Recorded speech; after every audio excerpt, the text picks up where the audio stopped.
আমার প্রথম প্রশ্ন হলো মানব বিবর্তন নিয়ে। মানব বিবর্তন নিয়ে কোরআন কি বলছে?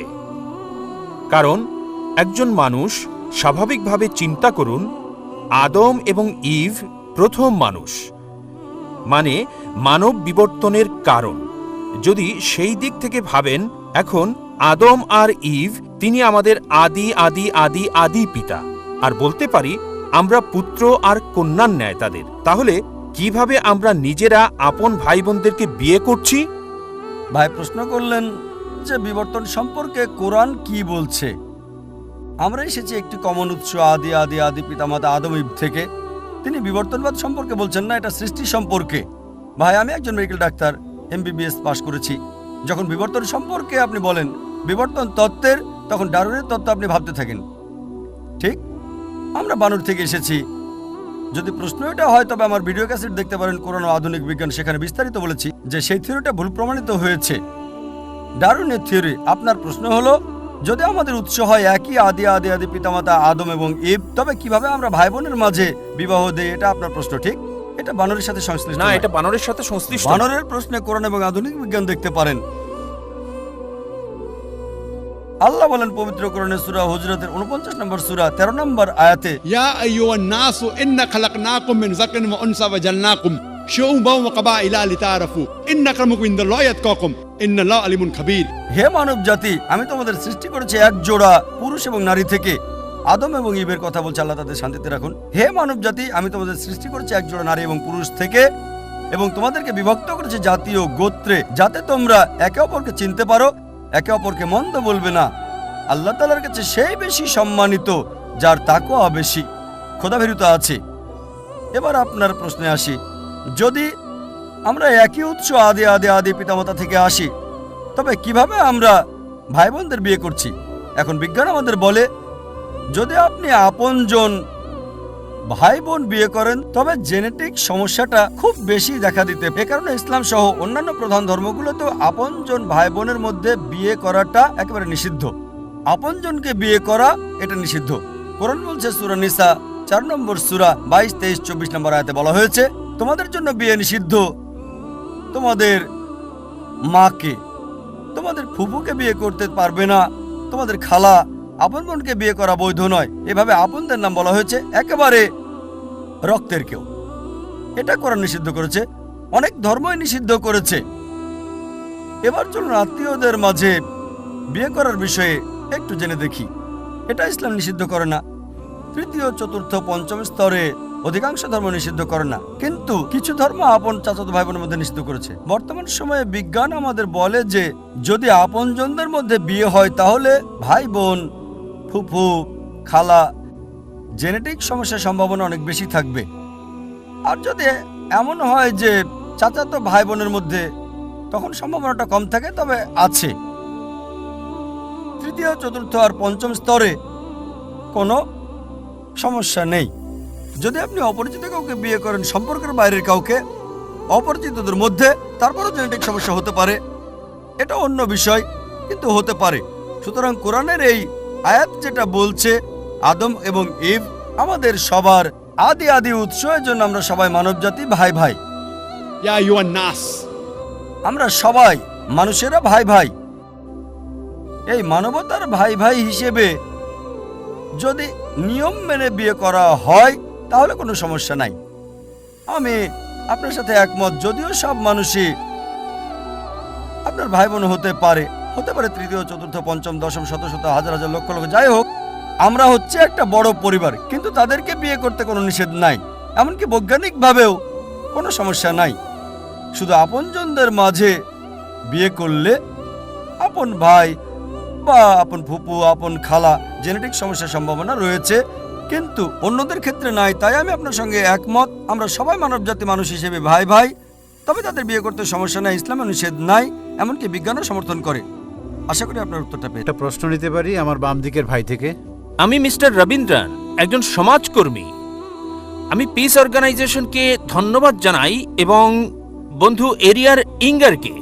আমি ইতিমধ্যে বিষয়গুলো উল্লেখ করেছি আমার জার্নালে সর্বশক্তিমান এক ঈশ্বর প্রসঙ্গে। আমার একটি প্রশ্ন, ইসলামের অলৌকিকত্ব কি? যেমন সং অব সলোমন 5 অধ্যায় 16 অনুচ্ছেদে আছে, আমি জানতে চাই অনেক ধর্মই অলৌকিক অলৌকিক বলে থাকে, তাই আমি ইসলামের অলৌকিকত্ব জানতে চাই। ভাই প্রশ্ন করলেন যে ইসলামের অলৌকিকত্ব কি, আর উদ্ধৃতি দিলেন সং অব সলোমন 5 অধ্যায় 16 অনুচ্ছেদ। সং অব সলোমন হলো বাইবেলের অংশ।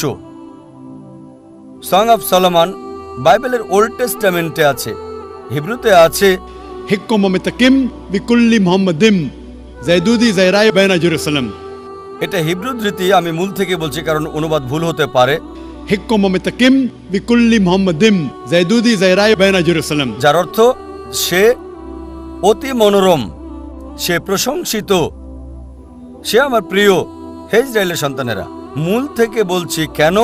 কারণ মূল শব্দটা হচ্ছে মুহাম্মাদিম। হিব্রু ভাষায় ইমযুক্ত করা হয় সম্মান বোঝাতে গিয়ে। মুহাম্মাদের সাথে ইমযোগ করলে হবে মুহাম্মাদিম, যেমন এল্লো মানে ঈশ্বর, এলোহিম ঈশ্বরের প্রতি সম্মান বোঝায়। আর বাইবেলের অনুবাদের মধ্যে এই প্রপার নাউন মুহাম্মাদের অনুবাদ করেছেন অতি মনোরম।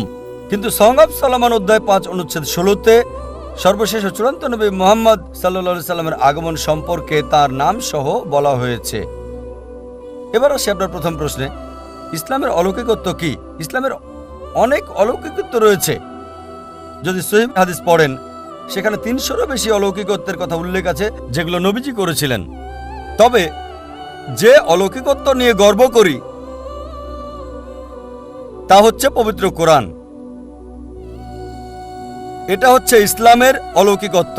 অন্য সব অলৌকিকত্ব আমরা বিশ্বাস করি, যেমন মুসা আলাইহিস সালাম সমুদ্র 2 ভাগ করেছিলেন, যীশু খ্রিস্ট ভাই সাল্লাল্লাহু আলাইহি সাল্লাম মৃতকে জীবিত করতেন।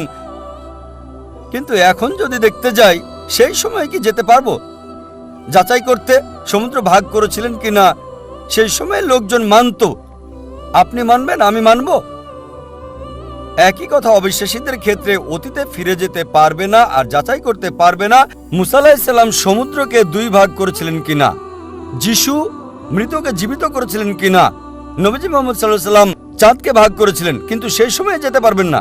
একটা অলৌকিকত্ব যেটা সেই সময়ের জন্য ছিল, এই সময়ের এবং শেষ সময় পর্যন্ত পবিত্র কোরআন। এটা অলৌকিকের অলৌকিক। আর 1 সপ্তাহ আগে, প্রায় 8 দিন আগে, এটা 12ই জানুয়ারি একটা লেকচার দিয়েছি, কোরআন এবং আধুনিক বিজ্ঞান সাংঘর্ষিক নাকি সামঞ্জস্যপূর্ণ। আর প্রমাণ করেছি এই কোরআন অলৌকিকের অলৌকিক। এটা শুধু অলৌকিক নয়, অলৌকিকের অলৌকিক। এটা সব সময়ের অলৌকিক। আগের সময়টা ছিল অলৌকিকত্বের, সেই সময় প্রমাণ করেছে। তারপর সাহিত্য এবং কবিতার যুগ আসলো। কোরআন হলো সবচেয়ে উত্তম সাহিত্য এই পৃথিবীর বুকে, মুসলিম এবং অমুসলিম আরবি বিশেষজ্ঞদের মতে। এখন যদি কোনো ধর্মগ্রন্থ কাব্যিক ভাষায় বলে পৃথিবী সমতল, বিশ্বাস করবেন? উত্তর হচ্ছে না। কারণ এখন সময়টা সাহিত্য আর কবিতার নয়, এখন বিজ্ঞান আর প্রযুক্তির যুগ। তাই 8 দিন আগে আমি প্রমাণ করেছি কোরআন 1400 বছর আগে যা বলেছে, বিজ্ঞান সেটা এখন আবিষ্কার করেছে। 20 বছর আগে, 50 বছর আগে, 100 বছর আগে, 200 বছর আগে। কে কোরআনে এসব কথা বলেছে? সর্বশক্তিমান ঈশ্বর ছাড়া কেউ না। সবচেয়ে ভালো অলৌকিক, চূড়ান্ত অলৌকিক, অলৌকিকের অলৌকিক হচ্ছে পবিত্র কোরআন। পেছনের মাইক থেকে একজন অমুসলিম ভাই। শুভ সন্ধ্যা স্যার, আমার নাম MS শ্রীধর। আমি একজন ব্যাংক অফিসার। আমার উপার্জনটা ব্যাংক থেকে, মানে ব্যাংকের আসল আয় বা সুদ থেকে। আমার কিছু মুসলিম বন্ধু আছে যারা খুবই নিয়ন্ত্রিত। এমনকি আমার বাসায় খাবার বা চা খাওয়া তারা মনে করে যে এটা ব্যাংকের আসল উপার্জন, অর্থাৎ সুদের থেকে আসে। দয়া করে বলুন যে এই যে সুদ এবং কোরআন যা বলছে তা যদি একই হয়, তবে আধুনিক ব্যাংকগুলো যে চালু আছে এবং লেনদেন করে চলেছে। আসলে প্রশ্নটা ভালোভাবে আমি বলতে পারছি না, আমি দুঃখিত। আমি ব্যক্তিগতভাবে পেশাগত অনেক সমস্যায় আছি, মানে লেনদেন বা আমার মুসলিম বন্ধুদের সাথে টাকা পয়সা লেনদেন করা এসব বিষয় নিয়ে। কারণ তারা বলে এটা সুদের সাথে সংশ্লিষ্ট। দয়া করে বিস্তারিত বলবেন। ভাই একজন অমুসলিম ব্যাংকে চাকরি করেন আর প্রশ্ন করলেন যে মুসলিমরা কেন এত কঠোর, তার বাসায় আসে না, কারণ তার উপার্জনটা হচ্ছে সুদের। আর ইসলাম সুদের ব্যাপারে কি বলে। এক্ষেত্রে তিনি টাকা পয়সা লেনদেন করতে গিয়ে খুব সমস্যায় আছেন। ভাই, আরবি শব্দ হলো রিবা। রিবা মানে সুদ এবং অতিরিক্ত আদায়। কিছু লোক মনে করে যে রিবা দিয়ে সুদ বোঝায় না, আসলে সুদ এবং অতিরিক্ত চার্জ দুটোই বোঝায়। সুদ মানে ডিকশনারি অনুযায়ী টাকা উপার্জন, টাকা ধার দেওয়ার মাধ্যমে। চক্রবৃদ্ধি মানে হলো অতিরিক্ত ধার্য করা সুদ, এবং চক্রবৃদ্ধি সুদ উভয়ই নিষিদ্ধ। কোরআনে এই রিবা শব্দটি কমপক্ষে 8 বার উল্লেখ আছে। সূরা আল ইমরান 3 নম্বর অধ্যায় 130 নম্বর আয়াত, সূরা নিসা 4 নম্বর অধ্যায় 161 নম্বর আয়াত, সূরা বাকারা 2 নম্বর অধ্যায় 275 নম্বর আয়াত 3 বার, সূরা বাকারা 2 নম্বর অধ্যায় 276 নম্বর আয়াত, সূরা বাকারা 2 নম্বর অধ্যায় 278 ও 279 নম্বর আয়াত। আমি শুধু শেষ আয়াতটা বলছি, সূরা বাকারা 2 নম্বর অধ্যায় 278 ও 279 নম্বর আয়াত, যে যদি তোমরা চক্রবৃদ্ধি সুদ এবং সুদ পরিত্যাগ না করো তবে যুদ্ধের ঘোষণা করো আল্লাহ এবং রাসূলের প্রতি। সুতরাং যে সুদ দিল বা সুদ নিল সে যুদ্ধের ঘোষণা করছে সর্বশক্তিমান ঈশ্বর আল্লাহ এবং নবীজি মুহাম্মদ সাল্লাল্লাহু আলাইহি ওয়াসাল্লামের সাথে। এটা হচ্ছে ইসলাম ধর্মে বড় গুনাহগুলোর মধ্যে একটি, জঘন্য অপরাধের একটি। একটি হাদিসে আছে সুদের সর্বনিম্ন গুনাহ হচ্ছে জিনা করার সমান, মায়ের সাথে ব্যভিচারের সমান। এখন এর পেছনে যুক্তি কি? আমার ভিডিও ক্যাসেট দেখতে পারেন, সুদমুক্ত অর্থনীতি, কোরআন অনুযায়ী বিস্তারিত সেখানে বলা হয়েছে। যুক্তিতে যদি আপনাকে প্রমাণ দিতে হয় ইসলামের সুদ কেন হারাম, কয়েক ঘন্টা সময়ের দরকার হবে। এখন সম্ভব নয়, কিন্তু সংক্ষেপে বলতে গেলে কেন সুদ নিষিদ্ধ, কারণ এটা ধনীকে আরো ধনী করে এবং গরিবকে আরো গরিব করে। এছাড়াও অনেক ক্ষতিকারক দিক রয়েছে, যেমন আপনি জানেন 80 দশকে অধিকাংশ ব্যাংক জুয়ার কেন্দ্র প্রতিষ্ঠা করেছিল, মদের বার ইত্যাদি প্রতিষ্ঠা করেছিল। আর ইসলামে আমরা মুনাফা এবং ক্ষতি বন্টনে বিশ্বাস করি। এখন দেখুন, আপনি একজন ব্যাংকার, সবচেয়ে বেশি লোন পায় সবচেয়ে ভালো কোম্পানি। সুদ চালু করেছে, এই ব্যাংকিং ব্যবস্থা চালু করেছে রাজা পঞ্চম জর্জ। রাজা পঞ্চম জর্জ আসল তাই হচ্ছে সে। অতীতে এমনটা ছিল না, কিন্তু বর্তমানে ধনীরা আরো ধনী হচ্ছে। একজন দরিদ্র লোক লোন তুলতে গেলে তার জন্য খুবই কঠিন। দেখা হয় তার কি কি সম্পদ আছে, তার উপার্জন কত। এজন্য একজন দরিদ্রের পক্ষে লোন পাওয়া খুবই কঠিন। আর যদি আপনি বড় বড় কোম্পানিগুলো দেখেন, সবচেয়ে বড় কোম্পানি তারা শর্তমুক্ত কোম্পানি। এজন্য এখন আমরা দেখছি স্টক তালিকা হচ্ছে। জানেন অনিল আম্বানি, তিনি রিলায়েন্স পাওয়ার চালু করেছেন। কতগুলো? 1.1 লাখ কোটি। যা প্রত্যাশা করেছিল তার চেয়ে শতগুণ বেশি পেয়েছে। কোনো ব্যাংকই তাকে এত টাকা দিতে পারবে না। তিনি কি করেছিলেন? তিনি চালু করেছেন স্টক। স্টকটা কি? এটি ইসলামিক পদ্ধতি, লাভ লোকসান বন্টন, ঠিক? আর সুদ এটা হারাম, কারণ অনেক নেতিবাচক দিক আছে। ইসলামে মুনাফা এবং লোকসান সমবন্টনে বিশ্বাস করি। আপনি শেয়ার কিনেছেন, কোন কোম্পানির শেয়ার কিনলেন, যদি লাভ হয় আপনি লাভ পাবেন, যদি লোকসান হয় আপনাকে বহন করতে হবে। নির্দিষ্ট করা নাই 8%, 9%। অনেকে এইভাবে অনেক টাকা পায়। আর তারা যেটা করে তা হলো শেয়ার ছাড়ে। যদি আপনি শেয়ার কেনেন হালাল কোনো কোম্পানির, যেটা মদের কোম্পানি নয়, ব্যাংক নয়, বা কোনো হারাম কর্মকাণ্ডের নয়, তবে সেটা বৈধ। সুতরাং আমরা ইসলামে লাভ লোকসান বন্টনে বিশ্বাস করি। অনিল আম্বানি চালু করেছেন, প্রত্যাশার চেয়ে শতগুণ বেশি পেয়েছেন, ঠিক? 1.1 লাখ কোটি একই সময়ে পেয়েছে, প্রত্যাশার চেয়ে 10 গুণ বেশি। কেন? লোকজন ভাবছে যদি অনিল আম্বানির সাথে বিনিয়োগ করি নির্দিষ্ট পরিমাণে 8, 9 বা 10% পাবো না, হয়তো পাবো 20, 30 বা 50%। আপনি জানেন যেহেতু আপনি ব্যাংকার, যৌথ ফান্ডে জিএম বেসিক 1 নম্বর 116% এক বছরে। এ কারণে ইসলামে আমরা লাভ লোকসান বন্টনে বিশ্বাস করি। আর এজন্যই রিবা, নির্দিষ্ট সুদ, নির্দিষ্ট টাকা ধার দেওয়ার মাধ্যমে নির্ধারিত পরিমাণ উপার্জন হারাম। বিস্তারিত জানতে আমার ভিডিও ক্যাসেট দেখতে পারেন। কোরআনের বর্ণনায় সুদমুক্ত অর্থনীতি। এ কারণে যদি আপনি আপনার ব্যাংকে প্রচলিত ব্যবস্থা থেকে ইসলামিক ব্যবস্থায় রূপান্তর করেন, ইনশাল্লাহ আপনি মুসলিম কাস্টমার পাবেন, ইনশাল্লাহ। আর এখন ভারত সরকার, আরবিআই, অর্থমন্ত্রী পুরোপুরি ইসলামিক ব্যাংকের জন্য অনুমোদন দিচ্ছেন না, কিন্তু লোকজন তার কাছে যাচ্ছে। আমি নিজে মিস্টার চিদাম্বরমের সঙ্গে কথা বলেছি যখন তিনি সৌদি আরবে ছিলেন। আর খুবই সম্ভাবনা আছে মনমোহন সিং আমাদের প্রধানমন্ত্রী, তিনি আগে অর্থমন্ত্রী ছিলেন, অর্থনীতি ভালো বোঝেন। খুবই সম্ভাবনা রয়েছে ইনশাআল্লাহ ইনশাআল্লাহ তিনি প্রধানমন্ত্রীর সঙ্গে বিষয়টা পর্যালোচনা করেছেন মনমোহন সিং এবং অর্থমন্ত্রী মিস্টার চিদাম্বরম। খুবই সম্ভাবনা আছে যে অতি শীঘ্রই আমরা একটা ইসলামিক ব্যবস্থা পাবো।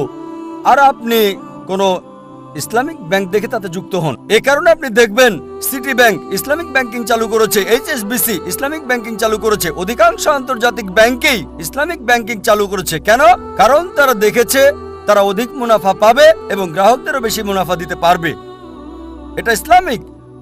সুতরাং যদি আমরা শরিয়া মানি, পবিত্র কোরআন এবং সহিহ হাদিস মানি, আপনি উপার্জন করতে পারবেন, অন্যকেও সুযোগ করে দিতে পারবেন। আশা করি উত্তরটা পেয়েছেন। একটি পরিকল্পিত আলোচনা, জন্ম নিয়ন্ত্রণ চিন্তাধারা কতটা ইসলামের সাথে সংগতিশীল। মানবতার কল্যাণের জন্য। তারা নিজ দেশে বলছে সন্তান বাড়াও, অপরদিকে মুসলিম দেশগুলিতে জনসংখ্যা কমানো যায় এর পুরস্কার ঘোষণা করছে। উন্নতি সাধনের জন্য। কোরআন হাদিসের জ্ঞান মানুষের যখন থাকে না, তখনই মানুষ এই পদক্ষেপ নেয়। এটার অনেকগুলো দিক রয়েছে। ডক্টর আব্দুল্লাহ জাহাঙ্গীর, আব্দুর রাজ্জাক বিন ইউসুফ, শেখ শাহিদুল্লাহ খান মাদানী, মুফতি কাজী মোহাম্মদ ইব্রাহিম, জাহাঙ্গীর আলম। সর্বশেষ চূড়ান্ত ধর্ম ইসলাম। রিজিক দাতা মাতাও নন, পিতাও নন। মুসলমানের একটা আস্থা, বিশ্বাস। গোটা বিশ্বের তিনি রব। আল্লাহ তাআলা মানব জাতিকে সৃষ্টি করেছেন, এর মূল ইউনিট হলো পরিবার। বোঝেন জীবনের বার্তা, জ্ঞানগর্ভ আলোচনার মঞ্চ। প্রশ্ন নেব, যদি এখানে কোনো অমুসলিম বোন না থাকে, ওদিকে অমুসলিম ভাই অপেক্ষা করছে। হ্যাঁ, একটা প্রশ্ন অমুসলিমদের পক্ষ থেকে। এক সময় সে আমার প্রতিবেশী ছিল, সে সব সময় জিজ্ঞেস করত। বলুন বোন। আসসালামু আলাইকুম, আমার নাম হুসনা, আমি গৃহিণী। আমার প্রশ্ন হলো, মানে আমার প্রতিবেশীর প্রশ্ন, প্রত্যেক মুসলিমই কোরআন অনুসরণ করে সারা পৃথিবীতে, তাহলে কেন এতগুলো দল? আমার প্রতিবেশী সব সময় জিজ্ঞেস করত, আরো বলতো, কেন তোমরা বলো এক আল্লাহ? কারণ অনেক দলই আছে যারা বলছে নামাজ আদায় করার সময় মাথা ঢাকার দরকার নাই, আর যেমন প্রথম আঙ্গুল নাড়ানো ইত্যাদি ইত্যাদি। বোন প্রশ্ন করলেন যে তার প্রতিবেশী বলছে যদি সব মুসলিম কোরআনে বিশ্বাস করে, একই গ্রন্থে বিশ্বাস করে, তাহলে এতগুলো দল কেন, বিভক্তি কেন? উত্তর দেওয়া হয়েছে পবিত্র কোরআনের সূরা আল ইমরান অধ্যায় 3 আয়াত 103। ওয়াতাসিমু বিহাবলিল্লাহি জামিআ ওয়া লা তাফাররাকু। আল্লাহর রজ্জুকে শক্ত করে ধরো এবং বিভক্ত হও না। আল্লাহর রজ্জু হলো পবিত্র কোরআন। মুসলিমদের উচিত আল্লাহর রজ্জুকে শক্ত করে ধরা এবং বিভক্ত না হওয়া। যদি বিভক্তির ব্যাপারে বলেন, আল্লাহ বলেছেন সূরা আনাম অধ্যায় 6 আয়াত নাম্বার 159, হে নবী, কেউ যদি ইসলামে দল উপদল তৈরি করে তার ব্যাপারে তোমার কিছু করার নেই। তাই বিভক্তি হচ্ছে ইসলামে হারাম। আমাদের সবার লেভেল একটাই, সেটা মুসলিম। এজন্য আমার লেকচারে সূরা আল ইমরান অধ্যায় 3 আয়াত 64-তে বলেছি, তাআলা ইলা কালমাতুন সাওয়াইন বাইনা বাইনাকুম আল্লা না'বুদা ইল্লাল্লাহ ওয়া লা নুশরিকা বিহি শাইয়্যান ওয়া লা ইয়াত্তাখিযা বা'দুনা বা'দান আরবাবান মিন দুনিল্লাহ ফাইন তাওয়াল্লাউ ফাকুলু আশহাদু বিআন্না মুসলিমুন। আমরা সাক্ষ্য বহন করি যে আমরা মুসলিম। আমরা ইসলামকে বিভক্ত করি না। ইসলামে এসবের কোনো জায়গা নেই। দুঃখজনকভাবে মানুষ কোরআন এবং সুন্নাহ থেকে দূরে সরে গেছে আর বিভক্তি সৃষ্টি করেছে ইসলামে। ইসলামে বিভক্তির কোনো চান্স নেই। বিস্তারিত জানার জন্য আমার ভিডিও ক্যাসেট দেখতে পারেন, যেটা গত পিস কনফারেন্সে শেষ দিনে দিয়েছিলাম। মুসলিম উম্মার ঐক্য এই বিষয়ে সেখানে ভালোভাবে বলা হয়েছে। আশা করি উত্তরটা পেয়েছেন। এখন আমরা শেষ প্রশ্নটি নিচ্ছি অমুসলিম ভাই থেকে। প্রথমে আমি আমার পক্ষ থেকে আন্তরিক বিনীত সম্মান জানাচ্ছি বিশ্বাসের ভাইয়ের চেয়ে মানবতার ভাইকে সুযোগ করে দেওয়ার জন্য। এটা আমার স্বাভাবিক বিনয়, আন্তরিক কৃতজ্ঞতা। আমি এটা খুবই পছন্দ করি। আমার প্রশ্ন হলো, এক পৃথিবী সত্য, সবাই এটাতে একমত, এক ঈশ্বর। আমার মনে হয় সব মানুষ ধীরে ধীরে এটাও মানছেন। সুতরাং বহু ঈশ্বর যখন ছিল, অনেক ধর্ম